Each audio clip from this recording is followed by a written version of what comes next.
প্রভু কেমন লাগছে একটু বলেন। খুব ভালো। পাঁচটা আমাদের সবজি প্যাক করে তাহলে ভোট করে আর আলুদম কত? দেখি 10 টাকা পার পিস 10 টাকা আমাদের কথা বলে দিতে।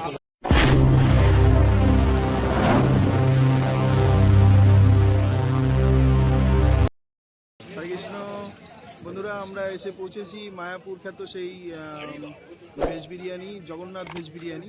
তো দেখুন, আমরা যেরকম দেখি অন্যান্য ব্লগারদের ভিডিওতে যেমন দেখি প্রচুর ভিড় থাকে, আমরা এসেও সেটাই দেখছি, প্রচুর ভিড়, লাইন দিয়ে লোকে বিরিয়ানি নিচ্ছে এখানে। তো যাই হোক, আজকে আমরা টেস্ট করে দেখব, এতদিন শুনেছি, আজকে টেস্ট করে দেখব বিরিয়ানিটা কেমন। যাই হোক, চলুন। হরে কৃষ্ণ বন্ধুরা, এই যে দেখতে পাচ্ছ এই সেই দোকান, আমরা এসেছি, চলো বিরিয়ানি টেস্ট করব, করে রিভিউ দেবো কেমন। হরে কৃষ্ণ। সবজিটা কত? পার পিস 10 টাকা। সবাই কি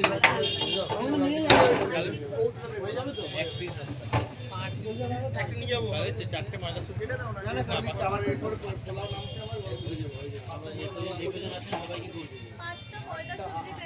পাঁচটা আমাদের সবজি প্যাক করে তাহলে ভোট করে আর আলুদম কত?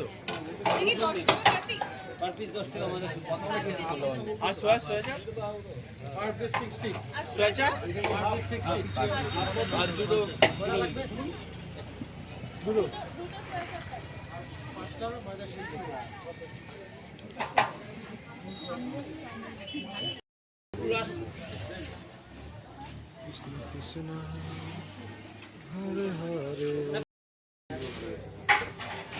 এই মিডিল থেকে তোলো না। নিয়েছি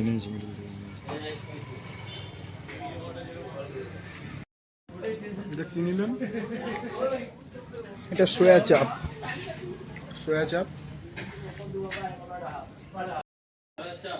হরে কৃষ্ণ। প্রসাদ পাচ্ছি রানাদার রেস্টুরেন্টের নাম আমরা শুনছি, মায়াপুরের খ্যাত। তো ওখানে আমরা প্রসাদ পাচ্ছি আজকে। দেখতে যেমন সুন্দর প্লেটটা, খেতেও সুস্বাদু, ব্যবহারও খুব ভালো, দারুণ। Per piece 60 per piece 10। হরে কৃষ্ণ বন্ধুরা, আমরা মায়াপুর এসেছি, আর এই যে সেই রানাদার বিরিয়ানি প্রসাদ পেতে আমরা চলে এসেছি। খুব সুস্বাদু লাগলো, যেমনটা ঠিক আমরা শুনেছিলাম ঠিক তেমনটাই পেয়েছি, খুব ভালো। এই দাদারও পাচ্ছে, দাদাদের কাছ থেকে রিভিউ নিয়ে। প্রভু কেমন লাগছে একটু বলেন। খুব ভালো। খুব ভালো, সবাই প্রসাদ পাচ্ছে এখানে, বিরিয়ানি প্রসাদ খুব ভালো। হরে কৃষ্ণ।